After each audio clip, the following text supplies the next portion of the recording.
Today's focus is on how to eliminate self-sabotage. You know, when I talk to people about succeeding in their lives, really making their goals and dreams a reality, invariably they say, I really go for it, but I just somehow manage to screw things up for myself. Just when I'm about to really make things happen, all of a sudden, whammo, I don't show up for a key meeting, or I say the wrong thing, or I treat somebody mean, or I just don't follow through, and I don't understand it. I don't know why I keep sabotaging myself in this way. Hey, sabotage only comes for one reason, and we've said this over and over again, and we're going to keep saying it because it is the foundation to understanding human behavior. If you're sabotaging yourself, it means you're stopping yourself from following through, right? Why would you do that? Take a wild guess. Because you associate more pain to following through. You're sabotaging yourself as a way of stopping yourself from doing something that you think on some level is going to create a lot of pain in your life. Now, some people think succeeding is going to create pain. It's going to make sure they feel alone or separate from other people. Remember, we've talked about this? So as they start to get close to succeeding, whammo, they sabotage. Why? Because their brain notices that, hey, the more I succeed, people around me don't seem to get too jazzed about it. When I fail, they go, oh, come here, gosh, let me talk to you. How's it going? But when they succeed, they go, oh, yeah, easy for you, buddy.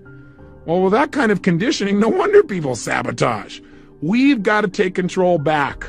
And the way we take control back, again, as we've done over the last 2 tapes of conditioning ourselves, is to change our associations to the thing that we're sabotaging. Now, let me bring up another point that I think is equally, maybe even more important. That is this. A lot of us jump to conclusions about sabotage. A lot of people say, well, gosh, I just keep sabotaging my success. And what I say to them is, are you sabotaging your success, or are you just doing stupid things? What I mean by that is, not everything you do that takes away from your possibility of succeeding is a result of self-sabotage. Sometimes you just make poor decisions. And you don't want to start making up in your head that there's this giant pattern dominating your life. And a lot of people do that. For example, this woman in a seminar recently stood up and she said, well, gosh, I just sabotage myself all the time. I said, well, what do you mean? She said, well, like the other day, she said, I was late for work for the 2nd time. I said, well, what does that mean? She goes, well, I was late and that screws things up. I must be sabotaging myself. I said, well, maybe you just got caught up in what you were doing. She goes, no, I think I sabotaged myself. I said, well, why else? She said, well, because not only was I late, but also I forgot some of my things at home. So I wasn't just late, I left my books at home so I couldn't conduct the appropriate meeting. I know I was sabotaging. I said, well, how often does this happen? She goes, well, I don't know, maybe once or twice a month. I said, well, maybe, ma'am, you're not self-sabotaging. Maybe you're just not paying attention. So be careful about generating this as a generalization in your mind. Does that make sense? Don't get caught up in creating a belief system when maybe something's not there. On the other hand, if you do have a pattern, realize that any pattern you have, including self-sabotage, still comes back to one thing. Human beings, no matter what we're doing, including sabotaging ourselves, we do it for a positive intent. I want you to get that. Anything we do for a positive intent. For example, if you smoke cigarettes, you're not doing it to try and create cancer in your body and destroy yourself. That's not the intent. The intent is your brain long ago linked up, hey, if I'm bored, or if I'm frustrated, or if I'm feeling some kind of pain of some sort, that this is a way to distract myself. This is literally a way to get rid of the pain and create some pleasure. That's what your brain has learned to do. So the intent of smoking is not to try and sabotage you. The sabotage, the physical sabotage that obviously cigarettes create for us, is not about creating sabotage. It's about creating pleasure and avoiding pain. Do you follow me? We do the same thing with alcohol. We do the same thing if you use drugs. You do the same thing if you watch TV too much. You do the same thing if you don't show up for meetings.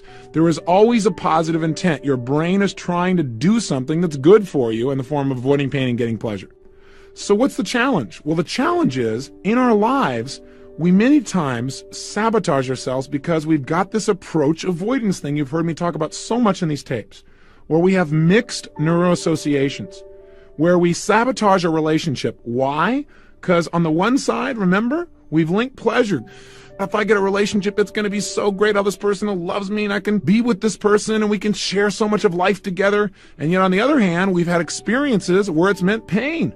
And so our brain fries. We start to go in the relationship, it seems good, and then all of a sudden our brain goes, uh-oh, but that might mean pain. And also we get these mixed sensations, or our brain doesn't know, is it going to mean pain or is it going to mean pleasure? And when our brain doesn't know, it stops everything. It tries to stop the process of progress. Does that make sense?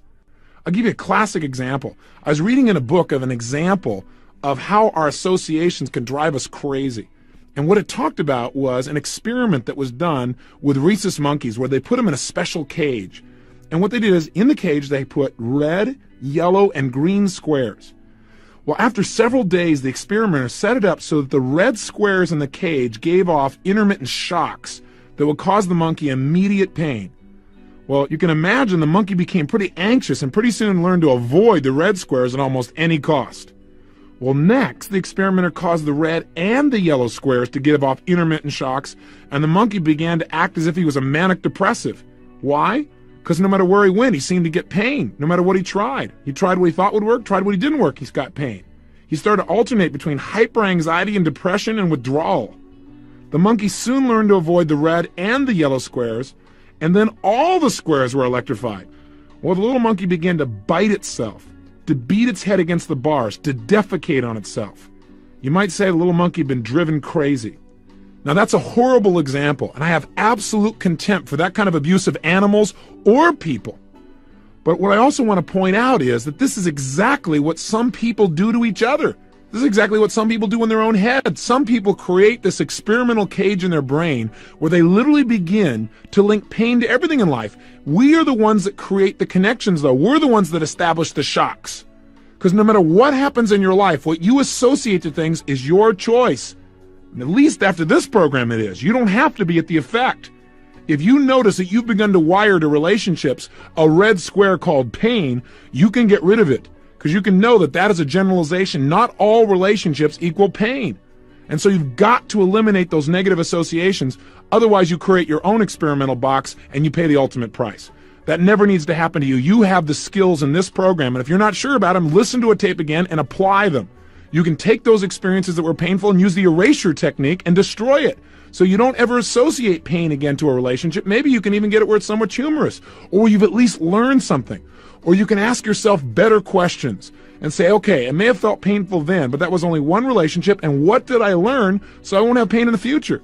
It's not all red squares are painful. It's that one was, and what can I learn from it so the next red square is pleasurable? Or so I can rewire the red square so it supports me. I just finished doing a Date with Destiny seminar this last weekend before I did this taping with you. And the interesting thing happened is a man walked up to me and he said, Mr. Robbins, I think I should tell you before we begin that I'm into self-sabotage. I said, oh, really? That sounds pretty exciting. He looked at me and said, what? I said, what am I doing? I just interrupted his pattern a little bit, started to break it up. He said, well, no, I'm serious. I said, well, I can see you're very serious. I said, but what do you mean? He said, well, for the last few years, I've been working very hard at getting out of my body. I said, getting out of your body? He said, yes. I said, what do you mean? He said, well, in the last 6 months, I've been in 3 car accidents. I said, well, that's pretty amazing. He said, and you know what else? I said, what? He said, I've been in the hospital 4 or 5 times for fainting spells. I've also fallen off a ladder, and I also fell when I was exercising. And I said, well, how do you know that means you're trying to get out of your body? I said, I don't agree. He said, what do you mean? I said, listen, if you wanted to get out of your body, you would have pulled that off a long time ago. I mean, that's pretty easy. I mean, all you need is a good gun or, nice big knife. I mean, you could do it quickly. I mean, if you really were committed to getting out of your body, you would have done that a long time ago. Obviously, this self-sabotage you're talking about has a positive intent. What is it you're trying to get out of this behavior? He said, well, I don't know. I said, well, if you did know. He said, I don't know. I guess maybe I just want to know that people love me.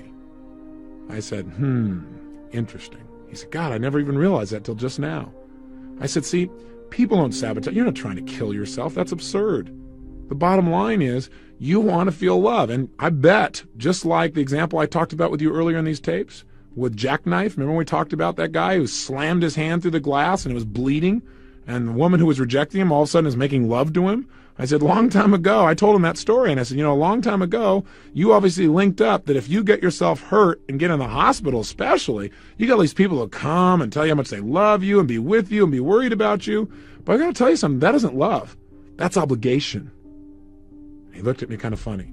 I said, that's what it is. It's obligation. It's pain. They don't want to come see you. They feel like they have to and they're guilty. I said, they're not giving you love. In fact, a lot of those people probably hate you because they do that. Boy, you talk about interrupting his pattern. He started to defocus his eyes, started to look inside. What am I doing? I'm getting him to link what? Pain to his present pattern, so his brain will want to change it. I said, listen, if you want love, there are much better ways, and you're a much more intelligent person than this. You don't have to sabotage in this way. You could get it just by, the best way to get love? Give it. See, be loving to people. Give them so much love that they have to give you love back. I said, there's a law in life. It's called reciprocation. What you put out, people feel like they got to give it back. I said, some people stay in relationships with people that they like but don't love, and the reason is they feel stuck because the other person loves them so much that they can't get out. They give love back. I said, listen, if you really want love, start pouring it out so deeply and so powerfully to so many people, it'll come back tenfold. And he looked around and I said, and if you do that, you have no pain and you have lots of pleasure. You do the other one, you keep breaking body parts, people come, they're obligated, they think, God, what a schmuck. How many more times is he going to get in a car accident? What is he, stupid? But they wouldn't say that to your face. I did this over and over again until I conditioned him to link a new pattern. I said to him as well, look, if you are expressing love, while you're expressing it, what are you feeling? And he said, love. I said, well, that's interesting. So you mean you could get what you want the minute you give it? His brain went, wow, what a concept. Here's a whole new way. Now, will this help him to change his whole life? Well, he believes it will. We'll know in 6 months if he hasn't had too many more accidents. The bottom line, unless he's just like blind or something, and that's part of the problem. The point is this. Any pattern of self-sabotage comes out of a positive intent. Do you hear me on this? We're always trying to get something that's good for us. Even people that commit suicide do it for a positive intent in their brain's mind. Their brain says, hey, suicide, being dead would be less painful than being alive, which I have a hard time personally believing. But in the moment, people who believe that commit suicide. Most people never commit suicide because killing themselves is just too painful. So what do? They just beat themselves up a lot. You don't need to do either one. You can free yourself from self-sabotage right now by knowing from this day forward that if you ever start to sabotage yourself, one, don't jump to conclusions and assume that because you've done something a few times and it didn't work out, or the last minute you screwed something up, that it's this specter called self-sabotage that's coming to find you. Try another approach. Maybe it's you're just not paying attention. Maybe you're not focusing. Maybe you just got some poor habits. It may not be a self-sabotage pattern, so don't jump to that conclusion. If it's just bad habits, refocus and decide what you do want to accomplish. And two, if it clearly is a pattern where you are subconsciously sabotaging yourself, screwing things up, hey, get excited. Don't get upset. Say, hey, look, my brain is doing what it does best. It thinks it's keeping me out of pain and giving me some pleasure. But I just got to teach my brain a better pattern. That's all. So what's the intent? And that's how you eliminate self-sabotage. So let's go through the steps real quickly.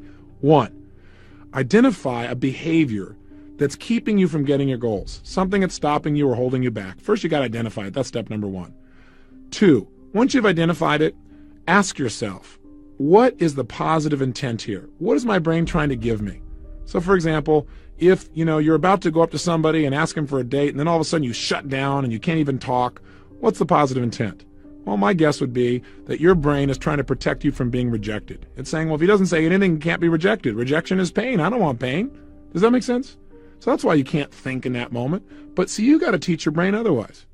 You got to go in, once you find out that what the positive intent is, and you go, well, it's trying to protect me from rejection. Then you go to step 3. Get some leverage on yourself so that you can make the change. You know how to do that. We've done it over and over again. That is, teach your brain that, hey, if I don't change this thing, I know you're trying to help me out here, brain. I know you're trying to keep me from the pain of rejection, but by me not going up and expressing how much I'm attracted, it's costing me relationships that could give me a lot more pleasure. It's a little bitty pain. But not being in a relationship is big pain. I got to explain this to your brain. You got to have a little conversation in your head. The way to do it is on paper. Sit down and write down all the pain you're going to get if you don't change this pattern and all the pleasure you'll get by making the pattern work. Real simple. Step 4, interrupt the pattern. And there are lots of ways to do that. We've talked about many. The simplest one that we've used in the last day or two, of course, is the erasure technique. So how do we use it? Well, see yourself beginning to go into a situation where you're sabotaging yourself. In other words, see yourself start to approach, let's say, an attractive person, and you see yourself start to choke up. Only this time, watch it happen and scramble it. Be outrageous. The key to interrupting a pattern is to do something your brain would never, ever expect and do it rapidly over and over and over and over again. What that does is totally fry the old pattern that used to stop you. And of course, step 5 then is install a new pattern. Condition yourself to have new feelings. What do? See yourself over and over going up and making the connection with this person and feeling the pleasure that comes from that. So you clearly teach your brain, pain comes from not doing it, pleasure comes from doing it, and that old pattern, I can't run anymore, I've forgotten what the heck it is, I've scrambled my brain. Simple, humorous, basic way to change and eliminate self-sabotage, something you can easily do. I want to make one other point, and that is some of the most successful people have patterns of self-sabotage. So remember, if you find yourself doing something that doesn't seem to be supporting you in the long term, remember at some level your brain thinks it's supporting you, at least in the short term. That's why it's doing it. Don't feel bad about it. Don't go, oh gosh, here I am, this failure. Some of the most successful people that I've interviewed and worked with have had self-sabotage. It's just a pattern we once in a while get, and you can just change it now. It's very easy. So here's your assignment. Pull out your success journal, and before you turn the tape over, just identify. Do you have a place in your life where you have a tendency? And by the way, that's all this self-sabotage stuff is. We don't want to make it into a thing. It's not a thing. It's just a tendency. It's just a pattern that once in a while you run. So is there a place in your life where you have a tendency to start to sabotage things when it gets too good, for example? Relationship gets to a certain level and your brain goes, uh-oh, if I get too connected, if I love this person too much, what if they leave me? Oh my gosh, then I'd have pain, so I better sabotage it first. You understand the kind of thing I'm talking about here? So identify if there's a tendency someplace. That's number one. 2, don't feel bad about it. Instead, feel good. Get excited. Say, my brain is awesome. My brain here is doing a good job of what it believes it needs to do to help me to avoid pain and gain pleasure. So feel good about your brain. It means it's doing its job. 3, get some leverage, though, to make a change. Get your brain to associate and teach your brain by writing down, here's all the things I miss out on because of this tendency. And really get your brain to see that there's major pain in sabotaging. And make sure your brain also says, make a list of here's all the pleasure I get by making a change. So your brain has got both the stick and the carrot. It's got leverage to want to make the shift. 4, then what you need to do is now simply interrupt the pattern. And to interrupt the pattern, there are a zillion ways to do it again, but use the erasure technique since that's what we've been using for the last 2 days. Real simple process. Think about the sabotage you've done and make it humorous. Run those kinds of scenarios over in your head and turn them into cartoons. Back and forth, back and forth, back and forth until when your brain thinks of it, it kind of laughs and sees that this is ridiculous, where it doesn't run the pattern the same way anymore. And finally, 5, rehearse achieving the result you want without the self-sabotage. In other words, rehearse achieving the success you want and make sure you feel the pleasure of succeeding. And do it over and over again till your brain links, hey, this really works. This is really going to last. This is something that I really want in my life. And the self-sabotage pattern or tendency will disappear. So do this and we'll talk about how to create unstoppable self-confidence. Creating unstoppable self-confidence. Self-confidence. It's something people talk about all the time when they say why they're not succeeding. Over and over I hear people say, I just don't have enough confidence. Listen, confidence is not something you have, it's something you create. And you can create it at any moment in time. A sense of confidence is nothing but a sense of power within yourself, a sense of certainty that you can pull something off. And you can create that feeling literally in a moment. It's not something that you live with. There is no one that I've ever met that no matter what situation they're in is always confident. Everybody gets knocked off kilter at times. The key is, can you turn the confidence on when you need it so you can get the most out of yourself? Does that make sense so far? So you got to remember that feeling confident is nothing but a state of mind. And you can change and create any state you want at any moment in time, no matter what's going on around you. Let me give you some specific examples. There are 3 primary ways that you can create self-confidence at any moment in time to get the most out of yourself and produce the results you really want. Approach number 1 you're familiar with. It's called physiology. You've got to remember that any feeling you've ever had in your body, whether it be fear, anxiety, concern, depression, frustration, or ecstasy, power, unstoppability, confidence, success, those emotions, any emotion you feel comes from the way you use your physical body. The only way you can feel anything is by the way you move, the way you breathe, your facial expressions. So if you're not feeling confident, you don't have to intellectually try and pump yourself up because it doesn't always work. I'm sure you've tried at times to go, well, I need to be confident. I know I should be confident, but you're still not there. Well, let me tell you, the quickest way to get confident is to change your physiology radically. Listen, in our seminars around the country, those Unleash the Power Within programs, we take people through a first evening we call Fear into Power. And it's an experience where we get you to change your conditioning and feel totally confident in an area you'd normally be totally afraid of. So at the broadcast site, we use a firewalk experience where everyone walks across the fire between 1,200 and 2,000 degrees burning hot coals. And in the theaters, we have people actually learn how to break through wood, karate style, and they do it in about 15 minutes. And it requires not only confidence, as you might guess, but competence to do something that most people take 2 or 3 years to learn how to do in a few minutes. Now, the purpose of this is to get people in a state of being totally strong and confident, even though they were totally afraid, lacking confidence only moments before. Let me tell you something, to get yourself across a bed of burning hot coals or to smash through some wood, even though you might be tiny and small and the wood is much bigger than you've ever done before, I got to tell you something, to do that, you got to make a major change in your state. Major. Now, let me tell you how we do that. The number one way we do this is we get people to move their bodies with a level of intensity and power that they probably never experienced before. Remember, earlier in these tapes, I said to you that emotion is created by motion. The way you move your body physically, the way you breathe, your facial expressions, instantly affects your emotional state, the way you feel, and the way you think. So if you need confidence, you must move in a confident way. You must literally put yourself at level 10 or above. You remember those conversations? So what I do with people is literally, I'll take somebody who comes up to the fire and they go, oh gosh, I really don't think I could do this. And I say, and I couldn't do it either if I talk like you right now. Stand up. Breathe strong. Take a huge deep breath in. Blow it out hard. What I want you to do is say the word yes. And they go, yes. I said, no, say yes. And I have them yell. And they go, yes. Say it again, yes. And pretty soon they feel incredibly strong. And I say, walk. And they go, okay. And it's like instantly. A moment ago, they were totally afraid. Now they have the confidence to do it. The only difference was changing their state of mind and emotion by changing the way they're using their body. But I do it radically. Major explosive changes. In other words, if I was going to make a gesture, I wouldn't just like reach my hand out towards you. I'd snap it out there. That's the kind of state of confidence I'm talking about. Are you following me? In other words, you've got to move deliberately as if you are absolutely, totally in control. You know you can create any result you want.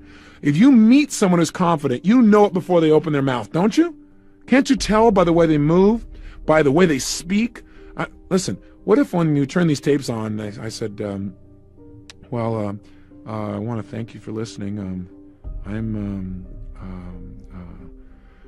Tony Robbins, and I want to share with you over the next 30 days how you could have, absolute, total self-confidence. You can go, get rid of this guy. What am I doing? What's going on here? Who is this guy? Is he on drugs? What's the deal? See, the bottom line is I communicate rapidly because I'm confident. Is that I'm competent? No, confident. That's what I'm talking about. Hopefully I'm competent too. But the bottom line is I'm just letting it go. Out of that state of confidence, though, ideas pop up. This whole set of tapes have been designed to help you get results without limits. I didn't sit here and say, okay, now I'm going to say this, and then I'll say that, and then I'll put it in this order. I want you and I to have a relationship that moves you. This whole set of programs comes from my ability to say, I'm confident, I know I can reach this person. If I didn't believe that, you and I couldn't have this conversation right now. But sometimes I don't feel confident. Sometimes I don't feel like I know what I'm going to say next. Have you ever been there? What I do at that time is act as if I know what I'm doing, which is a useful approach. Now you might say, well, you're teaching people to be confident but not competent. I got news for you. If you're confident enough, you can develop the competence. But if you're competent and you don't have confidence, you'll never succeed.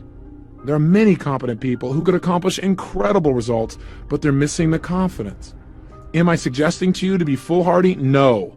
What I'm suggesting to you is learn how to turn on the confidence rapidly. Use enough of it to learn what you need to know to be competent and effective and produce the results. But you'd be surprised how much more you know than you realize if you really get yourself in the right state of mind. Does that make sense? Try it. Try moving your body in a confident way. In fact, try it right now. Please stand up. Again, if you're in the car, it'll be a little bit more difficult. But, no, don't sit back down. Some of you started to stand up and you sat back down. Don't do that. I'm there. I'm watching. I'm telling you. Stand up, and what I want you to do is just try something. Stand the way you'd be standing if you felt unstoppably confident. Breathe the way you'd be breathing if you felt unstoppably confident. Really go for it. Put the kind of expression on your face like you'd have if you were unstoppably confident. And make some gestures Actually move your hands out with some power, as if you're trying to make a point with real power and where you know that what you're going to say is going to be effective. And just notice how that feels. Say something. Say yes in the tone of voice of somebody who is totally confident. Don't go, yes, yes, yes, yes. Yes! With some power, and just feel how that feels in your body. Get a sense of it. Turn on more intensity than you would normally use with another person. Just feel it in your body so you feel what it's like. You want to be able to turn it on just by turning your body on.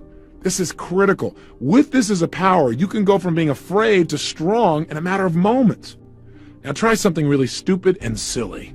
While you're standing there, I'd like you to walk around your room, and the way I'd like you to do that is I want you to imagine there's a cape shooting off the back of your back.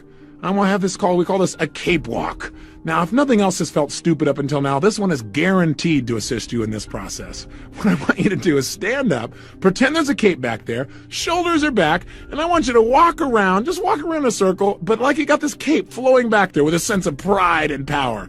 Now you go, I'm not going to do this. Listen, only those who are truly secure can participate in this exercise. Go for it. Try it. Come on. Walk around and just notice what it feels like. Seriously, walk around and notice how it feels to have a cape on your back. And from that state, even though it seems humorous, try it right now while you're listening to me. Walk around and feel what it feels like to have this cape flowing off your back there. And notice what happens in terms of your confidence. Even though you may be laughing, do you feel a little stronger? Are you more upright? Do you feel more alive? Just know this. You can sit back down now. Don't sit on your cape. Bottom line is this. If you are making gestures with certainty, if you're moving with certainty, with some acceleration, with some power, if you speak with that kind of tempo, you will feel confident no matter how you were feeling a few moments ago. If you want to feel like you have a lack of confidence, move not only slowly, because slowly could still be confident and move slowly. Let's move with hesitation. Speak with hesitation. And within a short period of time, you can cause yourself to not only feel bored with yourself, but also to actually feel like you can't accomplish anything. In essence, remember this.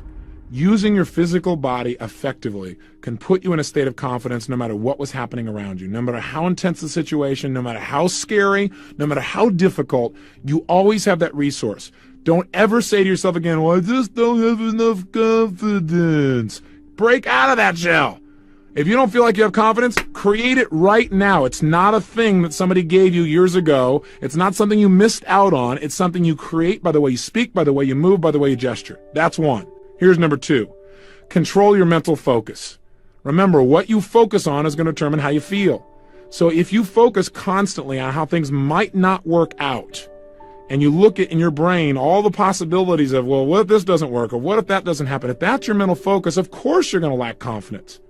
Remember, we experience whatever we focus on. So if you're focusing on how things won't work, you're going to feel the pain that you associate to that. You're going to create a tremendous amount of doubt, and then it usually becomes a self-fulfilling prophecy. You don't get what you want. Let me give you a kind of a simple example. I'd like you to try something. Please listen and please do this. What I want you to do is think of something you really want to have happen in your future, something you like to have or do or be.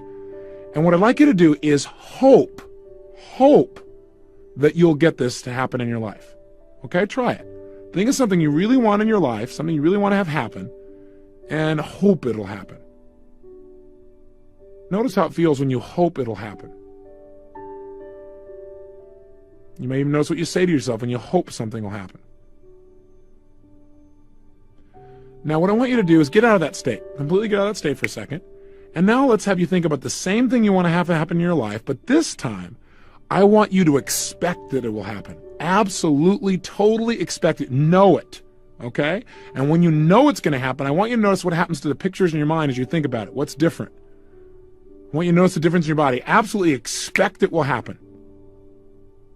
You expect this will occur. You absolutely know it. Now, I got a question for you. Is there a difference in how you feel in your body, first of all? And I think you'll find the answer is yes. In addition, is there a difference in even how you visualize these two things in your mind? There are several distinctions that I make usually when I ask people what the difference is between their hoping and their expecting. Invariably, number one distinction is people tell me things like, well, I noticed that when I was hoping that the picture was dim, or it was dark, or it was gray, or it was black and white, or it was two pictures. I saw myself succeeding, but I also saw the possibility of failing. Versus when I expected, I saw just one picture. I saw it happening. Interesting. When you focus on it just happening, you feel confident. When you focus on it might happen or it might not happen, you don't feel so confident. Is that fair to say? Also, when people focus on things that they're expecting, many times they put it in color. The other thing that commonly comes up is people say things like, well, when I was hoping, I felt kind of passive. And when I was expecting, I felt active. I felt like I needed to do something. Interesting. Was that true for you? The reason is whatever we focus on, we get. So if you're focusing on two possibilities, your brain is getting different neuroassociations. It's going, could be painful, could be pleasurable. Your brain doesn't know what to do. It doesn't feel confident. But when you expect and focus on one result and you say, this is what it is, I'm going to accomplish this, I expect it, immediately your level of self-confidence goes up and you feel active immediately because your brain says, hey, if I do this, I can get some pleasure in my life. Does that make sense? That's the process we're talking about. We must control our focus. And one way to do it, of course, is to control our focus by controlling the questions we ask ourselves. Invariably, people who have a lot of doubt ask questions that create it. They say things like, well, could I really get this done, I wonder? Or, God, I wonder if this will get screwed up too. Versus coming from the place of saying, how can I get this done? Or better, what's the best way I can get this done? See, when something comes up for me, if I want to be confident, I don't say, gosh, do you think I can really pull this off? I ask myself, what's the best way to get this done? And enjoy the process. Now, by doing that, listen to the presupposition there. The presupposition is my mind's going to focus on how to get it done. I'm going to start expecting it's going to get done. I'm going to feel confident. Versus saying, will it work or will it not? In which case, I start focusing on two different possibilities and I lose my confidence. Are you following me? Good. Now, third way that we can control our focus is just to change our core beliefs. We've already talked about how to do this over and over again. If you walk around in life believing that the only way you can feel confident is if you've already accomplished something, you got a problem. You're limiting yourself to the number of things you can ever feel confident about and succeed. In other words, some people say, well, how can I be confident when I've never done it before? Listen, I feel confident in all kinds of things I've never done before. You say, well, that's because you're screwed up. No, that's not why it is. It's because I come from a belief system that says this, that if I can imagine it, I can achieve it. So if I can even imagine it, I know I can achieve it, and that allows me to be confident. Plus, I have a belief system that says, if I'm committed, there's always a way to make it work. And no matter how tough the situation is, if I don't know how to make it work, somebody else does, and I can get their help. So I come from that place, and that allows me to be confident. I know I can get help. I know if I'm committed, there's a way to do it. And I know that anything in the past I've really been able to imagine accomplishing and finding a role model for, I can accomplish. Hey, listen, everything you do now, you once weren't good at. Everything you do now, there was a time when you had not done it. Why wait to get confident? Besides that, I know I can be confident about what I'm about to begin because I know, look, if it doesn't work out, I'll learn something, and that makes me feel confident because that learning will allow me to be better in the future. In other words, set yourself up to be able to be confident. Again, I'm not suggesting be foolhardy. I'm just telling you how to turn confidence on when you need it. And most of the time, you do need it. So a key question a lot of people ask me is, well, how can I create that level of belief? I understand I can change my body, but how can I create that belief so I wouldn't have to work at it?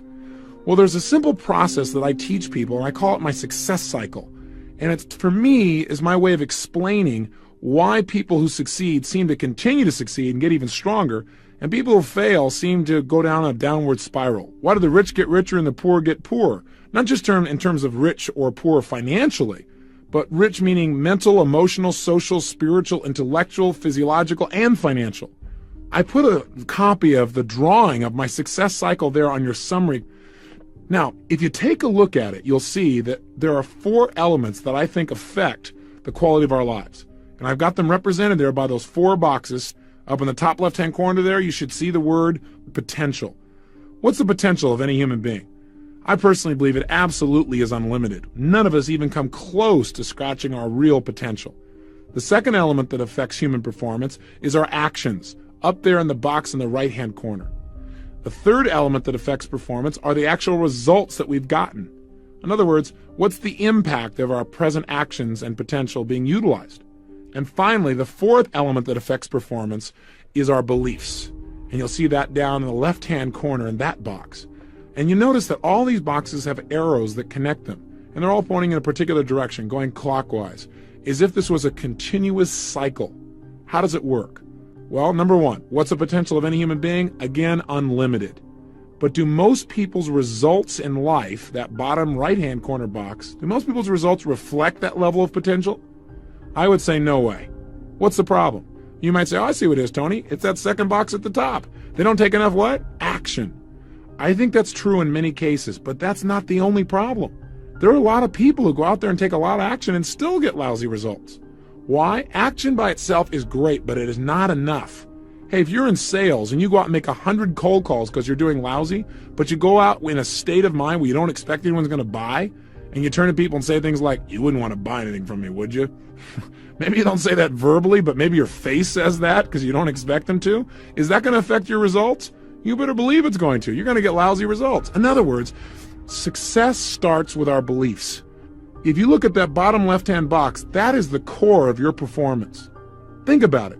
See, the potential is there, but if for some reason you start out with some limiting beliefs like, well, I don't have that much self-confidence anyway, or I don't have the background, or I've never done this before, so I probably won't succeed anyway. If you have that belief, are you likely to tap a lot of your potential? Highly unlikely. Now, if you don't think you're going to succeed and you're not using much potential, are you likely to take massive action? Hardly. Now, when you tap a little bit of potential and you only take a little bit of action, what kind of results do you get? A little bit of results, if any. Now, what does that do to your brain and your beliefs? Your brain goes, see, I told you so. And now you have this reinforcing belief pattern because it points back to that experience. So what happens? You have even less belief. You tap even less potential. You take even less action if that's possible. You get even worse results. And now you're truly locked into the downward spiral to the point where now you start looking at how can you do the very least to get by. That's called death rattle to personal success. The opposite is also true too. Sometimes people have an experience in life where for some reason they get a result or something happens and they begin to absolutely believe, not just hope, but know that they can accomplish something. When that happens, whether it's because you changed your body or you had a new experience, you're going to tap a lot more potential when you know you're going to succeed, aren't you? And therefore, you're going to probably take a lot more action. Knowing you're going to succeed, you're inspired, you're going to go for it. When you take a lot of action and use a lot of your potential, what kind of results do you get? Usually great results. When you get great results, what does that do to your belief? Your brain goes, see, I told you would succeed. And sure enough, now your beliefs are even stronger. So what do? You tap even more potential. You take massive action and you get even greater results. What happens? Your beliefs even stronger. And now you're in that success cycle. You're in that place where you literally have momentum that drives you to a whole new level. That's how beliefs are formed. You might say, well, how can I get results though? What do I do if I'm on the downward spiral? Well, you don't change your potential. That's always there. You don't just take action, although that's a great first step. You've got to change your beliefs, and one of the easiest ways to do that is change your results in advance. You might say, what do you mean? Well, let me give you an example. Would you please stop what you're doing right now and do this exercise with me? Change your focus and pay 100% attention. You're going to like this. Here's what I want you to do. Please stand up just for a moment. Come on, stand up there. Come on. And what I'd like you to do is put your feet together so they're pointing straight ahead.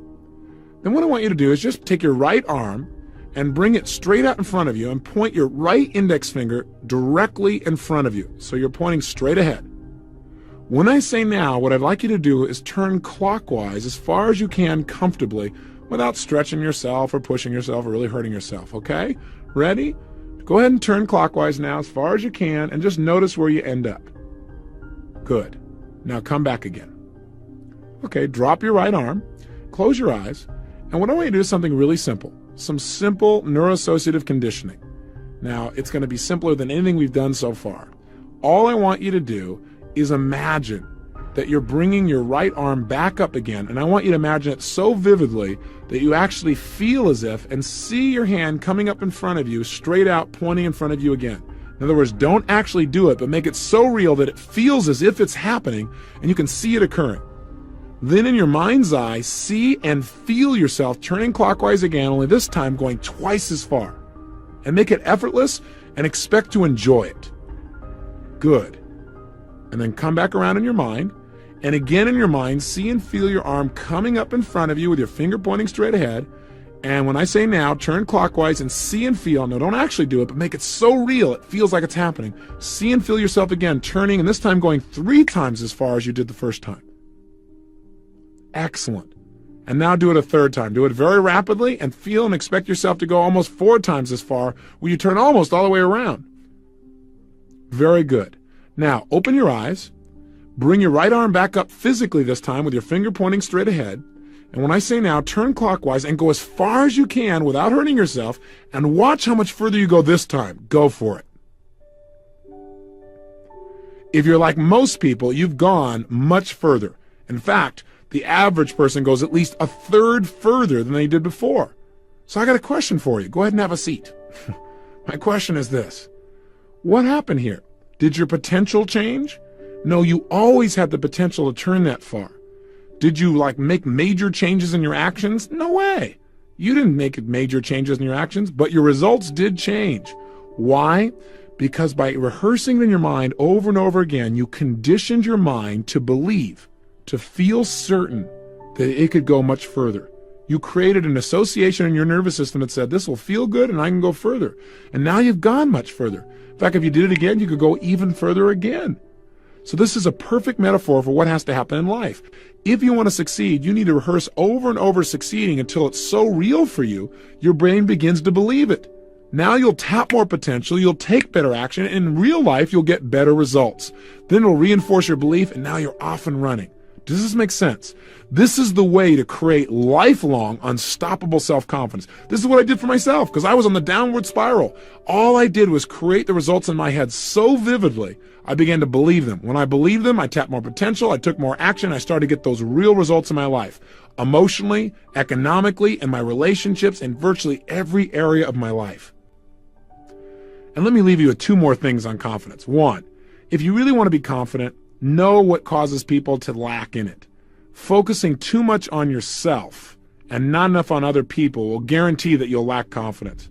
What do I mean? I mean, some people lack confidence because they pick themselves apart. They spend all day, every day, analyzing themselves. Why did I do this? Why don't I do that? How come I never accomplish these things? They ask lousy questions, they get lousy answers, and they create a tremendous amount of self-doubt. Do you want to have more confidence? Stop analyzing yourself so much and focus on other people and how you can contribute to them. And as you start giving to other people, you'll feel more confident about what you can even do for yourself. Does that make sense? And finally this. You can feel confident if all you do is remember some of the things you've accomplished in your life. You are a successful, competent person. You've done a lot of things in your life extremely well. No matter who you are or what your background is, there are things in this world that you are really good at, things you've really accomplished in your life that you've got to be proud of. Every human being I meet, I know is my superior. Because I know all of us in life have focused our attention on various things, and whatever you've focused on a lot, you're good at. And every human being I meet in my life, I know that I'm superior to in some way as well. And that makes me feel confident as well, knowing I can learn from other people and that I can give too. So in order to help yourself really have reasons to feel confident, not just put yourself in state, but to feel like you got reasons, all you've got to do is manage your memories better. Pull out some of your memories of tough situations in your life where you didn't think you could pull it off, but you turned it around. You have some of those, don't you? Situations where you thought, I could never figure a way to pull this off, and yet you did. You need to remember more of those and less of the times when you felt overwhelmed. What I want you to do is take out your success journal